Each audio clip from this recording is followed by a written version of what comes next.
بسم اللہ الرحمن الرحیم۔ السلام علیکم۔ یہ سیرت النبی کی 9ویں سیریز ہے۔ پچھلی سیریز میں آپ نے دیکھا کہ کس طریقے سے ایمان لانے پر مسلمانوں پر بڑے سے بڑا ظلم کیا گیا۔ اتنا ظلم کیا گیا کہ آج ہم میں سے کوئی سوچ بھی نہیں سکتا۔ یہ ظلم غریب بے بس غلاموں اور لڑکیوں پر ہی نہیں بلکہ امیروں اور رئیسوں قبیلوں کے سرداروں پر ایسے ہی ظلم کیے گئے۔ حضرت عثمان بن عفان، حضرت ابو حذیفہ بن عتبہ، حضرت عبداللہ بن مسعود، حضرت عبد الرحمن بن عوف، حضرت جبیر بن عوام قریش کے مشہور اور طاقتور قبیلوں سے تعلق رکھتے تھے، بہادر تھے، عزت دار تھے، لیکن مسلمان ہونے پر انہیں بھی ظلم کا نشانہ بنایا گیا۔ مسلمانوں نے نہایت ہی صبر و شکر سے ساری سختیوں کو، ظلموں کو سہا، پر ایک مسلمان بھی اسلام سے نہ پھرا۔ مسلمانوں کے اس جماؤ نے کافروں کو حیرت میں ڈال دیا۔ ہر ایک کا مزاج الگ الگ ہوتا، کچھ لوگ کے دل نرم ہوتے اور کچھ کے سخت۔ کچھ کفار ایسے بھی تھے جن کے دل ظلم کے اس انتہا پر پسیجے۔ انہوں نے سنگ دل ظالموں کو سمجھانا شروع کیا۔ وہ بھی مجبور مسلمانوں پر ظلم اور ستم کر کے تھک چکے تھے۔ کچھ نرم پڑ گئے۔ اس سے مسلمانوں کے اوپر جو سختیاں کی جا رہی تھی اس میں کچھ کمی آ گئی۔ جب اکثر لوگوں نے دیکھا کہ مسلمان پٹتے ہیں، دھوپ میں جلتی ریت پر لٹا دیے جاتے ہیں، بھاری اور وزنی پتھر ان کے سینے پر رکھ دیا جاتا ہے، سارا کا سارا دن بھوکے رہتے ہیں اور پھر بھی اسلام کو نہیں چھوڑتے، تو انہیں خیال ہوا کہ یہ اتنے بیوقوف نہیں ہو سکتے۔ ضرور اسلام کی تعلیم ایسی اچھی ہے جسے چھوڑنا انہیں پسند نہیں۔ اس خیال نے بہت سے لوگوں کو مسلمان ہونے پر اکسایا۔ وہ چھپ کر اکرم کے مکان میں پہنچے، حضور صلی اللہ علیہ وسلم کی خدمت میں حاضر ہوئے۔ مکہ کے کفار یہی چاہتے تھے کہ ہر ایک مسلمان پھر سے کافر ہو جائے، لیکن اس کا اثر الٹا ہو رہا تھا۔ کافر آ کر مسلمان ہوتے جا رہے تھے۔ ہر روز کفاروں کو سننے میں آتا کہ وہ شخص مسلمان ہو گیا، آج وہ شخص مسلمان ہو گیا۔ کفار بہت بگڑتے اور بہت غصہ ہوتے اور مسلمانوں پر اور سختیاں کرتے ہیں، پر ایمان لانے کا جو سلسلہ شروع ہو گیا تھا وہ رکا نہیں بلکہ برابر جاری رہا۔ یہ دیکھ کر کفاروں میں بہت بےقراری ہونے لگی، خاص طور سے ابو جہل، ابو لہب، عتبہ، ولید، ابو سفیان، عاص بن وائل سہمی اور اسی قسم کے بڑے لوگوں کی چنتا بڑھ گئی۔ بات یہ بھی تھی کہ یہ لوگ نہ صرف عزت دار اور مالدار تھے بلکہ ان میں سے ہر ایک کسی نہ کسی عہدے پر تھا۔ جیسے ابو سفیان قریش کا علم بردار تھا، عباس حاجیوں کو پانی پلاتے تھے، ولید سواروں کا افسر تھا، حرث بن قیس خزانے کا مالک تھا، اور ابو جہل اپنے قبیلے کا سردار تھا۔ قریش کی سرداری انہی لوگوں کے ہاتھ میں تھی اور اسلام ان کی جھوٹی سرداری کو چنوتی دے رہا تھا۔ وہ دیکھ رہے تھے کہ جو آدمی مسلمان ہو جاتا، چاہے وہ کسی گروہ کا ہو، کسی طبقے کا ہو، برابری کا حق حاصل کر لیتا ہے۔ ایک مسلمان دوسرے مسلمان پر کوئی بے رحمی نہیں کرتا، غلام اور آقا ایک ہی لائن میں شامل ہو جاتے ہیں، سب میں برابری رہتا۔ یہی بات ان کی مباشرت کے خلاف تھی۔ ان کا طریقہ یہ تھا کہ غلام صرف خدمت کرتے کرتے ہی مر جائیں، وہ نہ اچھا کھا سکے، نہ ہی اچھا پہن سکے، نہ ہی اپنے آقا کے ساتھ اٹھ بیٹھ سکیں۔ وہ سمجھ رہے تھے کہ اگر مسلمانوں کو آزادی مل گئی، انہیں برابر کے حق مل گئے، ان کی بدتری مٹی میں مل جائے گی، اس لیے وہ بھی اسلام اور مسلمانوں سے دشمنی کا برتاؤ کرتے تھے۔ لیکن جب انہوں نے مسلمانوں کی تعداد بڑھتے دیکھا تو اور گھبرا گئے۔ ابو جہل نے پھر مجلس شورا بلائی۔ جب سب آ گئے تو اس نے کہا کہ بت کے پرستاروں، افسوس ہے، ہم نے شروع میں جس فتنے کو معمولی سمجھا تھا وہ بڑھ کر ہماری سرداری کو چوٹ کرنے لگا ہے۔ اگر کچھ دن اور غافل رہا تو عجب نہیں، تمام مکہ اور سارا عرب مسلمان ہو جائے گا، پھر ہمیں بھاگنے کا راستہ ڈھونڈنا پڑے گا، ان کے نوکر بن جائیں گے۔ کیا یہ بات ہمارے لیے شرم کی بات نہیں ہوگی؟ کم سے کم میں اس بات کو کسی طرح سہن نہیں کروں گا۔ اس وقت تم لوگ موجود ہو، یا تو محمد صلی اللہ علیہ وسلم کے فتنے کو دور کرنے کی تدبیر سوچو، ورنہ میں صاف طور پر کہتا ہوں کہ میں یہاں سے کہیں اور چلا جاؤں گا۔ ابو جہل کی پورے مجمع نے تائید کر دی۔ ابو جہل نے کہا، مجھے حیرت ہے کہ محمد صلی اللہ علیہ وسلم لوگوں پر کیا جادو کرتا ہے، نعوذ باللہ، کہ وہ 1000 ستم سہنے پر بھی اسلام سے نہیں پھرتے۔ اس بات پر ولید نے کہا، اصل میں وہ جادوگر ہے، جو آدمی اس سے ایک بار بات کرتا ہے اسی پر موہت ہو جاتا ہے۔ عتبہ بہت علم والا تھا، اسے اپنی جواب دانی پر بڑا ناز تھا۔ اس نے کہا، میرے خیال میں وہ کرسی کا بھوکا ہے، اسی لیے اس نے قوم میں فتنہ پیدا کیا ہے۔ ابو لہب بولا، اگر وہ کرسی چاہتا ہے یا دولت چاہتا ہے تو اسے جو چاہے اسے دے دو۔ ابھی تو اس فتنے کو کسی بھی طرح دبانا ضروری ہے۔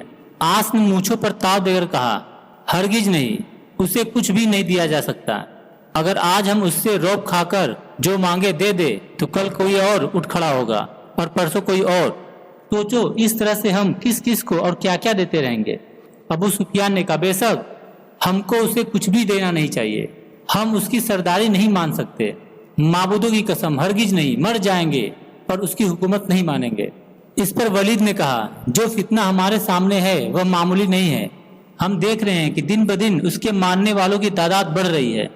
ہم نے ان پر سختیاں کی لیکن اس کا کوئی نتیجہ نہیں نکلا۔ بہتر یہی ہے کہ وہ جو مانگے انہیں دے دو۔ تھوڑی سی بحث کے بعد یہ طے ہوا کہ عتبہ کو حضرت محمد صلی اللہ علیہ وسلم کی خدمت میں سفیر بنا کر بھیجا جائے اور اسے اختیار دیا جائے کہ جس طرح سے ممکن ہو صلح کر کے حضور صلی اللہ علیہ وسلم کو منا لے۔ عتبہ روانہ ہوا اور حضرت صلی اللہ علیہ وسلم کی خدمت میں پہنچا۔ حضور صلی اللہ علیہ وسلم نے اس کا سواگت کیا، اسے احترام سے اپنے پاس بٹھایا۔ عتبہ نے کہا، اے محمد صلی اللہ علیہ وسلم، میں آج تمام قریش کی طرف سے سفیر بن کر حاضر ہوا ہوں، کچھ عرض کرنا چاہتا ہوں۔ حضور صلی اللہ علیہ وسلم نے انہیں غور سے دیکھا اور مسکرائے۔ آپ صلی اللہ علیہ وسلم نے کہا، کہو عتبہ، تم کیا کہنا چاہتے ہو؟ عتبہ نے کہا، آپ نے اپنے قوم میں ایسا فتنہ کھڑا کر دیا ہے جو آج تک کسی نے نہیں کیا، کیا آپ اسے پسند کرتے ہیں؟ مسلمانوں پر رات و دن سختیاں کی جائے۔ آپ صلی اللہ علیہ وسلم نے تھوڑی سانس بھر کر کہا، تم نہیں جانتے مسلمانوں پر جو سختیاں کی جاتی ہے ان سے میرا دل کتنا دکھتا ہے۔ عتبہ نے کہا، پھر آپ ایسی تدبیر کیوں نہیں کرتے جس سے یہ سختیاں بند ہو جائیں؟ حضور صلی اللہ علیہ وسلم نے فرمایا، میں کیا تدبیر کر سکتا ہوں، اللہ کی مصلحت میں کوئی دم نہیں مار سکتا۔ عتبہ نے برا سا منہ بنا کر کہا، خدا کا نام نہ لو، سارا فتنہ اس خدا کے نام کا ہی ہے، آپ کو تدبیر میں بتاتا ہوں۔ حضور صلی اللہ علیہ وسلم نے پوچھا، تدبیر ہے؟ عتبہ نے کہا، آپ کو تمام قریش اپنا سردار بنانے کے لیے تیار ہے، آپ مکہ کے بادشاہ بن جائیں، تمام خزانہ ساری فوج آپ کی ماتحتی میں دے دی جائے گی، جس عورت یا جس لڑکی سے آپ کہیں گے ان سے آپ کا نکاح کر دیا جائے گا۔ حضور صلی اللہ علیہ وسلم نے کہا، عتبہ، اگر قریش کے سرداروں نے یہ سمجھا ہے کہ منصب کی لالچ میں اور حکومت کے خیال سے میں اسلام کی تبلیغ چھوڑ دوں تو یہ غلط سمجھا۔ خدا کی قسم میں خدمت ہی کرنا چاہتا ہوں، مجھے منصب کی آرزو نہیں ہے، میں حکومت نہیں چاہتا۔ اگر کوئی تمنا ہے تو صرف یہ ہے کہ تم سب مسلمان ہو جاؤ، پتھر کے بتوں کو پوجنا چھوڑ دو۔ عتبہ، میں خدا کا رسول ہوں، مجھ پر خدا کا پیغام نازل ہوتا ہے۔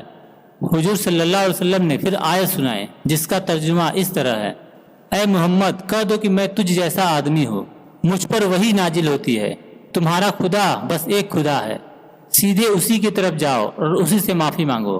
ان آیتوں کو سن کر عتبہ کا چہرہ اتر گیا اور وہ حیران ہو کر حضور صلی اللہ علیہ وسلم کی طرف دیکھنے لگے۔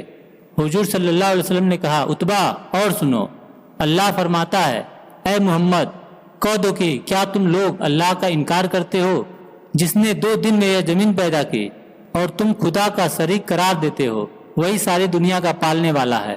عتبہ کے چہرے کا رنگ ان آیتوں کو سن کر اڑ گیا، وہ کانپنے لگا۔ اس نے حضور صلی اللہ علیہ وسلم کے منہ پر ہاتھ رکھ کر کہا، بس، ورنہ میرا دل الٹ پلٹ جائے گا اور کلیجہ پھٹ جائے گا۔ حضور صلی اللہ علیہ وسلم چپ ہو گئے۔ عتبہ اٹھ کر سیدھے قریش کے مجلس میں جا پہنچا۔ ابو لہب نے پوچھا، عتبہ کیا ہوا؟ عتبہ نے کہا، اگر میری بات مانو تو یہی بہتر ہے کہ محمد سے کچھ نہ کہو۔ ابو جہل نے ہنس کر کہا، کیا تم پر بھی اس نے جادو کر دیا ہے؟ عتبہ نے کہا، جو تم چاہو کہو، میری رائے تو یہی ہے کہ ان کو ان کے حال پر چھوڑ دو۔ اگر وہ تمام عرب پر غالب آ گئے تو یہ تمہاری عزت ہے، ورنہ عرب خود ان کو فنا کر دیں گے۔ ابو لہب نے کہا، یہ نہیں ہو سکتا۔ ابو سفیان نے جوش میں بھر کر کہا، ہم تو صرف ابو طالب کا لحاظ کرتے ہیں، ورنہ ہم خود اس کا خاتمہ کر دیتے ہیں۔ اس پر ابو جہل نے کہا، بہتر تو معلوم ہوتا ہے کہ ایک وفد ابو طالب کی خدمت میں جائے اور ان سے صاف صاف کہہ دے کہ یا تو وہ اپنے بھتیجے کو سمجھا دے کہ وہ ہمارے معبودوں کی توہین نہ کرے، ورنہ ہم اسے ضرور قتل کر ڈالیں گے۔ سب نے اس بات کی تائید کی اور بات ہو گئی۔ اس کارروائی کے بعد مجلس شورا برخاست کر دی گئی، لوگ اپنے اپنے گھروں میں چلے گئے۔ ابو طالب کی خدمت میں وفد حاضر ہوا۔ ابو طالب نے ان کا زوردار سواگت کیا۔ جب تمام لوگ بیٹھ گئے تو ابو طالب نے پوچھا کہیے آج آپ لوگ کیسے آئے ہیں؟ اب ابو جہل نے کہا محترم بزرگ، کیا آپ کو معلوم نہیں ہے کہ آپ کے بھتیجے محمد صلی اللہ علیہ وسلم نے قوم میں ایک نیا فتنہ کھڑا کر دیا ہے؟ وہ کہتا ہے کہ خدا ایک ہے، اتنی بڑی خدائی کا صرف ایک خدا بتاتا ہے، پھر ایسی ہستی کو خدا کہتا ہے جسے آج تک کسی نے نہیں دیکھا، ہمارے معبودوں کی توہین کرتا ہے۔ ہم آپ کی خدمت میں اس لیے حاضر ہوئے ہیں کہ آپ سے درخواست کرے کہ آپ اپنے بھتیجے کو سمجھا دے کہ وہ ہمارے معبودوں کی توہین نہ کرے، ہمارے باپ دادا کے مذہب کو برا بھلا نہ کہے، نئے مذہب کی تبلیغ نہ کرے۔ آپ ہاشمی ہیں، بتوں کے پرستار ہیں، آپ کا فرض ہے کہ آپ دل و جان سے کوشش کریں اور اسے سمجھائیں۔ اس پر ابو طالب نے کہا آپ کا بہت بہت شکریہ جو آپ میرے پاس آئیں، مجھے خود معلوم ہے کہ آپ نے میرے بھتیجے محمد صلی اللہ علیہ وسلم پر کتنی سختیاں کی ہیں اور کتنی تکلیفیں پہنچائی ہیں، اس کا گھر سے نکلنا بند کر دیا ہے، اس کے ماننے والوں کو خوب ستایا گیا ہے، سوچو کیا تمہارے لیے یہی مناسب ہے؟ معبودوں کی قسم تم نے غلطی کی ہے، بڑی غلطی، جو طریقہ تم نے اپنایا ہے وہ غلط ہے۔ جب سختیاں برداشت کے قابل نہیں رہ جاتی تو کمزور سے کمزور انسان بھی مقابلے میں آ جاتا ہے، جد بری چیز ہوتی ہے۔ تم کو یہ جد ہے کہ محمد صلی اللہ علیہ وسلم تمہارے بتوں کا برا کہیں، اور اسے یہ جد ہے کہ وہ ایک اللہ کی تبلیغ کرے، اور اسی جد نے کام بگاڑ رکھا ہے۔ تم نرمی کرو، وہ خود ہی باز آ جائے گا۔ میری ان باتوں سے تم یہ نہ سمجھ لینا کہ میں نے اپنے باپ دادا کے مذہب کو چھوڑ دیا ہے، نہیں، میں مرتے دم تک اس پر قائم رہوں گا۔ اپنے معبودوں کی توہین میں بھی گوارا نہیں کر سکتا، لیکن میرا طریقہ یہ نہیں ہے، نہ کسی کو میں برا کہوں نہ سنوں، یہی طریقہ تم بھی اپناؤ۔ اس پر ولید نے کہا ہم سختیاں نہ کرے اگر وہ تبلیغ بند کر دے۔ اس پر ابو طالب نے کہا میں آج اپنے بھتیجے کو بلا کر سمجھاؤں گا، یقین ہے کہ وہ مان جائے گا، تم بھی سختیاں بند کر دو۔ ابو بستری نے کہا بے شک یہ مشورہ مانا جا سکتا ہے، اگر محمد صلی اللہ علیہ وسلم تبلیغ سے باز آ جائیں تو ہمیں مسلمانوں پر سختیاں بند کر دینی چاہیے۔ اس کے بعد وفد کے لوگ اٹھے اور چلے گئے۔ وفد کے لوگ آنے کو تو آ گئے، لیکن ابھی بھی انہیں اطمینان نہیں ہوا تھا۔ انہوں نے دوسرے دن پھر ابو طالب کے پاس جانا طے کیا۔ جب یہ طے ہو گیا تو ابو لہب نے کہا کل ہم ابو طالب سے صاف طور پر کہیں گے کہ اگر محمد صلی اللہ علیہ وسلم ہمارے مذہب میں داخل نہیں ہوئے تو پھر ہم انہیں قتل کر ڈالیں گے۔ اور ابو سفیان تو چاہتا ہی یہی تھا کہ کسی طرح حضور صلی اللہ علیہ وسلم کو قتل کر دیا جائے۔ اس نے کہا ضرور یہ کر دینا چاہیے، اگر ابو طالب کے سمجھانے سے بھی باز نہ آئے اور ہمارے مذہب میں داخل نہ ہوا تو ترنت اسے قتل کر دینا چاہیے۔ ابو لہب نے کہا بے شک ایسا ہی ہوگا، ہم ابو طالب سے آخری بات کریں گے۔ دوسرا دن آیا، وفد نے تیاری شروع کی، سب جمع ہوئے اور ابو طالب کی خدمت میں حاضر ہوئے۔ ابو طالب نے عادت کے مطابق ان کا استقبال کیا، ان کو اطمینان سے بیٹھایا۔ پھر ابو طالب نے پوچھا آج کیسے تشریف لائیں، کیا کوئی نئی بات ہو گئی؟ اس پر ابو لہب نے کہا نہیں، کوئی نئی بات نہیں ہے، آج ہم اس لیے حاضر ہوئے ہیں کہ آپ سے کہیں کہ آپ اپنے بھتیجے کو ہمارے سامنے بلائیں، آپ بھی سمجھائیں ہم بھی سمجھائیں، ہو سکتا ہے ہم سب کے سمجھانے سے وہ سمجھ جائے۔ ابو طالب نے کہا مناسب ہے، لیکن اس کے سامنے سختی سے بات نہ کرے کیونکہ یہ میری توہین ہوگی اور میں اسے کسی طرح سہ نہیں سکتا۔ ابو جہل نے کہا اطمینان رکھیے، ہم سب آپ کا احترام کرتے ہیں۔ ابو طالب نے اپنے غلام حضور صلی اللہ علیہ وسلم کی خدمت میں بھیجا۔ زیادہ دیر نہ گزری تھی کہ حضور صلی اللہ علیہ وسلم اس شان سے تشریف لائے کہ سفید کپڑے پہنے ہوئے تھے، کندھے پر کالی کملی پڑی ہوئی تھی، ہاتھ میں چھڑی تھی۔ آپ صلی اللہ علیہ وسلم نے آتے ہی السلام علیکم کہا۔ عرب میں سلام کرنے کا یہ طریقہ نہیں تھا، سب حیران ہوئے۔ ابو طالب نے کہا میرے چشم و چراغ آؤ میرے پاس بیٹھو۔ حضور صلی اللہ علیہ وسلم اپنے محترم چاچا ابو طالب کے پاس بیٹھ گئے اور باتیں شروع ہوئی۔ ابو جہل نے کہا تم جانتے ہو ہم سب منصب اور عزت کے مالک ہیں، قریش کے بڑے لوگ ہیں، جو بات ہم طے کر دیتے ہیں سارے عرب کے لوگ اسی کو مانتے ہیں اور اسی بات کو سنتے ہیں۔ اس پر حضور صلی اللہ علیہ وسلم نے کہا میں جانتا ہوں آپ ایسے ہی ہیں۔ پھر ابو لہب بولا ہمیں قریش اور مکہ کے نمایاں قبیلوں نے تمہارے پاس بھیجا ہے تاکہ ہم تم سے کوئی سمجھوتا کر لیں۔ پیارے بھتیجے، جو فتنہ تم نے اپنی قوم میں پیدا کیا ہے اس فتنے سے تمام قوم مشکلوں میں پھنس گئی ہے۔ تم سمجھدار ہو اور قوم کی مشکلوں کو خوب سمجھتے ہو، اپنی قوم پر احسان کرو اور اس کی مشکلوں کو نہ بڑھاؤ۔ اس پر حضور صلی اللہ علیہ وسلم نے جواب دیا، میں نے قوم کو مشکل میں نہیں ڈالا، بلکہ میرے قوم نے خود میرے اوپر سختیاں کی ہیں، مجھے کٹھنائی میں ڈالا ہے، لیکن مجھے اس کی کوئی پرواہ نہیں ہے کہ مجھ پر سختیاں کی جائیں۔ ہاں، ملال ہے تو اس کا کہ جو لوگ اسلام قبول کر چکے ہیں ان پر ہر قسم کا ظلم کیا جاتا ہے۔ ابو لہب نے کہا، بے شک یہ ہم سے غلطی ہوئی ہے، لیکن اب ہم سمجھوتے کے لیے آئے ہیں۔